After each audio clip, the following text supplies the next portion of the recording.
Pendant que je peignais à Asnières, je voyais plus de couleurs que je n'en avais jamais vues auparavant, écrit Vincent van Gogh à sa sœur. Au lieu de peindre avec des couleurs sombres, comme pour ses précédents tableaux, il est influencé par les impressionnistes.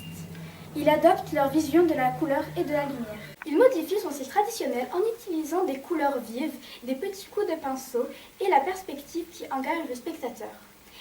Ces vues au bord de la Seine sont importantes dans la progression de ses futures peintures des paysages. C'est à Asnières, au printemps 1887, en plein air, que Van Gogh peint des usines, des cafés, des restaurants, la Seine et des parcs. Le tableau Les usines à Asnières, vue du quai de Clichy, est un paysage moderne qui dépeint l'industrialisation qui se propage dans les plaines rurales, un phénomène appelé par quelques-uns banlieue ou vague terrain. En peignant le restaurant de la Sirène à Asnières, Van Gogh est clairement influencé par le mouvement impressionniste tout en créant son propre style. Les impressionnistes, comme Renoir, préfèrent montrer l'état d'esprit et les scènes d'intérieur des restaurants, tandis que Van Gogh dépeint l'extérieur. Il utilise des couleurs vives et aussi apporte de la lumière à la toile avec du blanc pour décrire un jour d'été. Les ponts sur la Seine à Asnières étaient peints en plein air avec une brillante lumière du soleil. Les tableaux du bord de la Seine d'Asnières illustrent la technique de Van Gogh qui utilise des petits et rapides traits pour capturer l'atmosphère du lieu. Les paysages commencent à dominer les thèmes de ses peintures et il peint plusieurs tableaux du parc de Voyer d'Argenson à Asnières. L'un des plus célèbres est celui des amoureux, évoquant la tendresse d'un couple qui se promène dans le parc d'Argenson. Mais ce parc n'est malheureusement que le reste d'un vaste domaine s'étirant de l'actuel pont de Clichy à celui d'Asnières. Il comprend divers jardins, de grandes écuries et un manège à ciel ouvert, et sur lesquels a été édifié le château d'Asnières de 1750 à 1752 pour le marquis d'Argenson. Ce monument fut dessiné par Jacques Hardouin Mansart de Sagonne, architecte du roi. La construction du château est l'histoire d'une rivalité et d'une ambition artistique. La rivalité tout d'abord.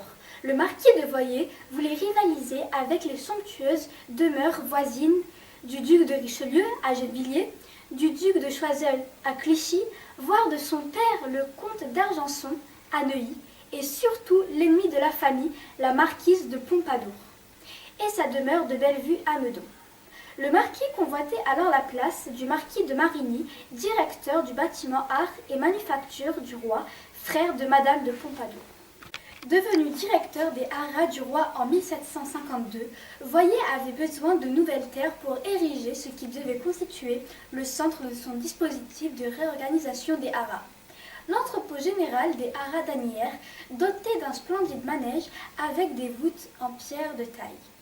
Là, les chevaux étaient dressés avant d'être répartis dans les différents haras du royaume. Il se doit d'abriter les meilleurs éléments de la race chevaline, dont la reproduction doit répondre aux demandes incessantes de l'armée. L'ambition artistique ensuite. Homme de goût et collectionneur d'art, il fait bâtir le château d'Asnières pour y présenter ses plus belles collections de peintures flamandes et hollandaises du moment, assorties des meubles des plus grands ébénistes. Le marquis de Voyer a su rassembler les meilleurs artisans et artistes de son temps, ce qui témoigne de son ambition artistique. Pour l'architecture, il a fait appel à Jacques Hardouin Mansart de Sagonne, qui marqua là, sur le plan civil, l'une de ses plus belles réalisations du style rocaille. Pour les ornements, Nicolas Pineau, l'inventeur de la rocaille française, qu'il décore à la manière particulièrement emblématique du style rocaille. Les décors furent considérés parmi les plus originaux et les plus splendides de cette époque. Pour la sculpture, Guillaume de Coustou, sculpteur du roi. Pour Asnières, il sculpte les deux groupes d'Apollon et Vénus sur l'avant-corps. La fascination exercée par les beautés du château d'Asnières fut telle qu'il servit de modèle à la construction en 1901 à la résidence du magnat du charbon américain Edward Julius Berwind The Elms à Newport aux États-Unis. Le château sera cédé par le marquis de Voyer en 1769 et passera de main en main jusqu'à son acquisition par la ville d'Asnières au département des Hauts-de-Seine en 1991. Le jardin et le château sont classés aux monuments historiques. La mairie et l'association des Amis du Château n'a eu de cesse depuis 40 ans d'œuvrer pour sa rénovation totale. Le château est désormais ouvert au public. Vous pouvez le visiter gratuitement le vendredi de 14h30 à 18h30 et le dimanche de chaque mois de 14h à 18h, ainsi que le samedi de 10h à 13h30 et de 14h30 à 18h30. Pour plus d'informations, consultez la page de la Maison du Tourisme et du Projet.